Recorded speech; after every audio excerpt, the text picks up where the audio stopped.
자, 그다음에 이제 그 스타일 텍스트 관련된 거 볼게요. 글꼴 텍스트 문단, 그다음에 링크 관련해서 목록하고 링크 관련해서 스타일 보도록 하겠습니다. 자, 폰트 패밀리 글자와 관련된 거요. 자, 폰트 패밀리는 웹문서에서 사용할 글꼴을 지정해주는 속성입니다. 여기 옆에 형식 보이시죠? 자, 폰트 패밀리 한 다음에 글꼴 이름을 주시면 되겠습니다. 자, 바디 태그를 비롯해서 P 태그나 N 태그죠. N1부터 6까지. 그죠? N이란다. H 태그, 헤드라인 태그. 요런 태그처럼 텍스트를 사용하는 요소들의 사용을 합니다. 그리고 웹 문서에서 글꼴을 지정할 때는 한 가지 글꼴만 지정하기도 하지만 지정한 글꼴이 없을 경우에는 요런 이제 없는 경우도 있어요. 내가 글꼴을 쓰겠다 하는데 그 글꼴 없을 경우는 두 번째, 세 번째 글꼴까지 지정해 줄 수가 있습니다. 예. 그래서 이제 그 주재료가 없으면 부재료로 뭔가 할 수 있도록, 그죠? 그래서 내가 원하는 글꼴 넣어주고요. 콤마에서 뒤에다가 첫 번째 글꼴이 없을 때 두 번째 글꼴, 두 번째 글꼴이 없을 때 세 번째 글꼴, 요런 의미입니다. 첫 번째 값이 주로 쓰는 이제 글꼴로 이제 사용하는데 이 글꼴이 없으면 두 번째를 찾고요. 두 번째 글꼴이 없으면 세 번째 글꼴을 찾습니다. 자, 둘 이상의 글꼴 이름을 지정할 때는 자, 콤마, 쉼표. 자, 요 쉼표로 이렇게 보시면 쉼표 들어있죠. 맑은 고딕, 도둠, 굴림되어 있는데 폰트 패밀리 속성상에서 맑은 고딕으로 출력해달라 이런 뜻이고요. 맑은 고딕도 해주고 도둠도 해주고 굴림도 이거 아니고 맑은 고딕으로 해주시는 폰트로 바꿔달라 이런 얘기인데 글자체를 맑은 고딕 해달라 이런 뜻인데 폰트가 맑은 고딕이 없을 경우 있어요. 시스템에. 그러면 맑은 고딕체가 없으니까 도둠을 찾는 거예요. 이거죠. 식당 가서 아주머니 짬뽕 주세요. 우리 짬뽕 없는데. 그러면 뭐예요? 짜장면 주세요. 우리 짜장면도 없는데. 그러면 우동 주세요. 우동은 있다. 글자체로 이제 출력해 주는 거예요. 그래서 예비로 이게 이제 이렇게 여러 개의 이제 폰트를 첫 번째 우선순위로 첫 번째 찾았고 없으면 두 번째 찾아서 없으면 세 번째. 근데 여기 첫 번째 같은 경우는 큰 따옴표 돼 있죠. 이게 왜 큰 따옴표 돼 있냐면 맑은 띄우고 이게 작아서 잘 안 보이지만 이게 띄어쓰기 돼 있어요. 그래서 스페이스를 인식시키기 위해서 큰 따옴표 씁니다. 그래서 웹문서 전체에 이렇게 맑은 고딕이라는 글자를 적용하는데 만일에 맑은 고딕 글꼴이 없으면 도둠 글꼴을 적용하고 이 도둠 글꼴도 없다면은 굴림 글꼴로 적용하는 의미다. 이렇게 되어 있습니다. 네, 이해하셨죠? 자, 폰트 패밀리 속성은 상속되기 때문에 자, 글자체는 상속된다. 백그라운드 컬러, 배경색은 상속 안 되지만 자, 스타일 속성 중에 상속되는 속성이라는 거죠. 폰트 패밀리. 바디 태그 스타일에서 한번 정의하면 문서 전체에 적용되고 문서 안의 모든 자식 요소에게 계속 같은 글꼴이 사용될 수가 있다. 부모 요소와 다른 글꼴을 사용하고 싶다면은 자, 바디에다가 예를 들어서 맑은 고딕이 있는데요. 제가 그 비순차 목록 글자에는 해서 도둠을 하고 싶어요. 그러면 비순차 목록 UL 태그에다가 폰트 패밀리 스타일 작성해 주면 돼요. 그죠? 자식에 대해. 그러면 우리 그 부모 클래스에서 상속받는 메소드를 자식 클래스에서 어떻게 합니까? 오버라이딩 하죠. 재정의 하잖아요. 그렇게 하는 거예요. 그러니까 부모가 물려줘도요. 내가 안 쓰고 싶으면 자식 대에서 다시 이 스타일을 적용을 해버리면 됩니다. 스타일 폰트 패밀리 말고 보딩 말고 다른 공수체를 적용하고 싶다 그러면 그 스타일 만들어서 자식 태그에다가 적용을 해버리면 덮어쓰게 되는 거예요.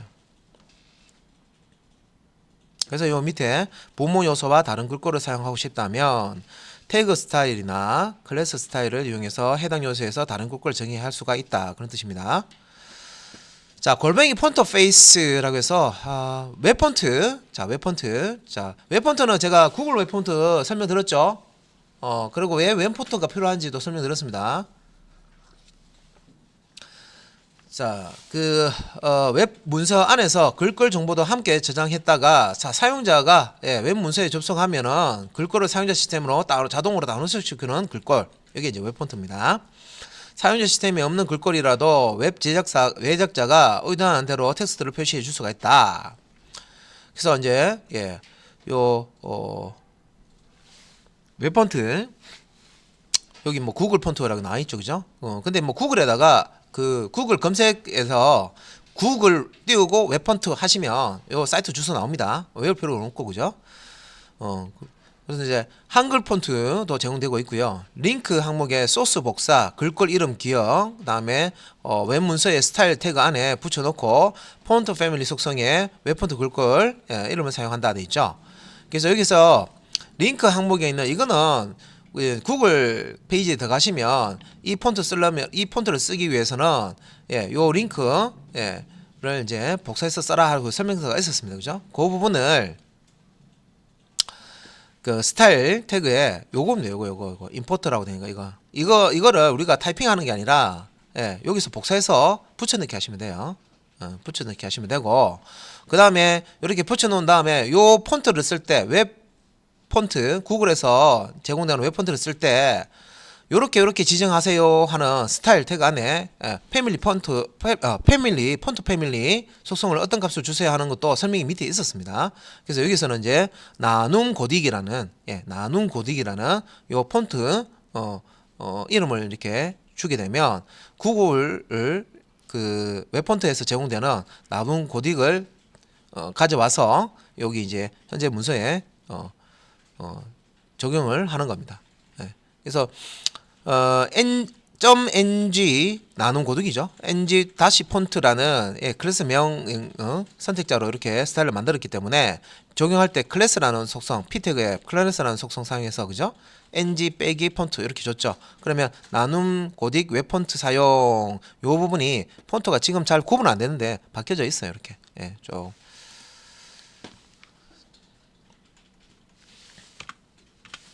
그 다음에 웹폰트 봤고요. 그다음 이제 그 폰트 페이스 속성해서요. 직접 웹폰트를 업로드해서 사용하게. 자, 요렇게 업로드해서 사용하려면 웹폰트를 준비해야 됩니다. EOT나 확장자가 WOFF 파일인 그런 이제 파일을 준비를 해야 되고 그러면 기존에 TTF 파일을 변환해서 EOT나 뭐 WOFF 파일을 변환해서 제공을 해야 됩니다. 다운로드 하기 전에 자 사용자 시스템이 있는지 확인을 한다. 자 로컬 글꼴 이름 이렇게 주고 그 다음에 i8 익스플로러 그 버라주죠. 이하 버전에서는 EOT 파일 먼저 선언한다 했는데 이건 이제 신경 안 써도 됩니다. 그죠? 그다음에 WOF 파일 선언한다. 그죠? 순서가 EOF 선언해주고 WOF 선언한다 했는데 이게 신경 안 써도 되고 그다음에 용량이 큰 TTF True Type 폰트 약자입니다. 이게. 그래서 파일을 마지막에 했어요. 그래서 뭐 여기에서 순서 뭐 이걸 제공 이게 이제 그 예전 이제 브라우저죠. 이걸 이제 이게 뭐 신경 안 쓰더라도 뭐 EOF, WOFF, 그다음에 TTF 요 순으로 이렇게 선언해 주면 좋다 그런 뜻이죠. 그래서 여기에 이제 골뱅이 폰트 페이스 해서요. 중괄로 해서 폰트 패밀리 해서 이렇게 이제 글꼴 이름이 나오고 src라고 해서 아래쪽에 이렇게 보시면 로컬 요 트라나라고 돼 있죠. 트라나를 로컬에서 찾아라. 없으면은 웹폰트를 사용을 해라 그런 뜻입니다. 그래서 URL 들어가 있고요. trana.eof 그죠? 여기 보시면 eof 파일 먼저 선언한 데 있죠. 그 다음에 woff 그죠? WFF 그 다음에 마지막으로 TTF 선언한다. 뒤에 뭐 포맷이라는 키워드를 추가해서 WOFF에는 WFF 포맷 넣어주시고요. TTF 같은 경우에는 TrueType이라는 이 값을 포맷에 값을 넣어주시는 겁니다. 그래서 요 이제 폰트 근데 이렇게는 잘 안 써요. 그러니까 그 우리가 웹 폰트를 준비해서 이렇게 올려놓고 이렇게 쓰는 경우가 왜 없냐면 이것도 폰트도 저작권이 있습니다. 저작권이 있어서 여러분들이 저작권 있는 폰트를 굳이 그거를 여러분들이 웹폰트로 만들어 가지고 안 그러면 다 이제 구매를 해야 돼요. 상용으로 비싼 돈 주고 그죠? 그렇게 해서 이렇게 하는 거기 때문에 요런 이제 이렇게 내가 직접 웹폰트를 파일로 최대한 내가 그 만든 웹사이트에 같은 폴더에다가 파일로 이렇게 올려놓고 서비스를 할 수 있다 정도만 이렇게 이제 요 코드 참고만 하시고요. 이렇게 되어 있는 거 잘 보기 힘들어요. 다음에 이제 폰트 사이즈 글자 크기입니다. 그래서 글자 크기 조절할 때 사용할 수 있고요. 사용할 수 있는 값은 절대 크기, 상대 크기, 숫자 배분율 사용할 수 있고요. 기본 값은 상대 크기는 미디엄입니다. 그래서 폰트 사이즈 속성은 상속이 되고요. 글자 크기도 상속됩니다. 절대 크기, 상대 크기, 크기, 백분율 표현하는 방법이 아래쪽에 나와 있습니다.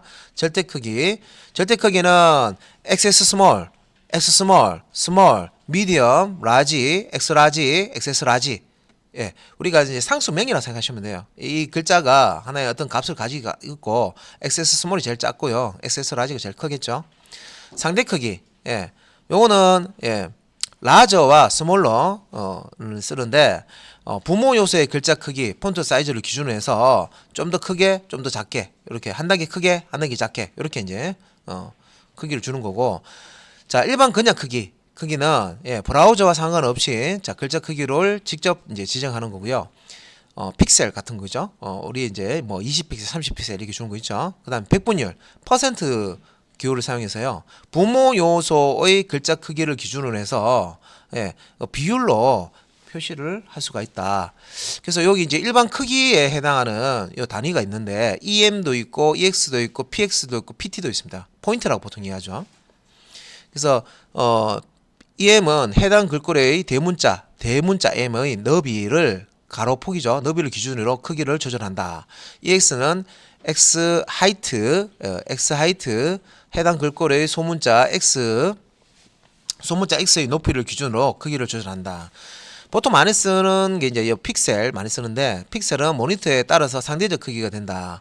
PT는 포인터, 그다음에 일반 문서에서 많이 사용된다. 그래서 이 픽셀과 EM 이렇게 이게 절대 크기, 뭐 상대 크기, 뭐 이렇게 나오는데, 픽셀 같은 경우에는 이제 폰트 크기가 고정되어 있고요. EM 같은 경우에는 요 대문자 M을 기준으로 해서 비율로 표시를 합니다. 그래서 픽셀 같은 경우에는 모바일 기기로 볼 때도 같은 크기로 화면에 표시되기 때문에 작은 화면 안에는 작은 글씨로 하기 때문에 조금 이제 불편할 수가 있어요. 그래서 EM을 씁니다. 자, 대문자 M 너비를 1EM이라고 하고요. 상대적인 값을 계산을 해서 다른 요소의 크기를 결정해 줍니다.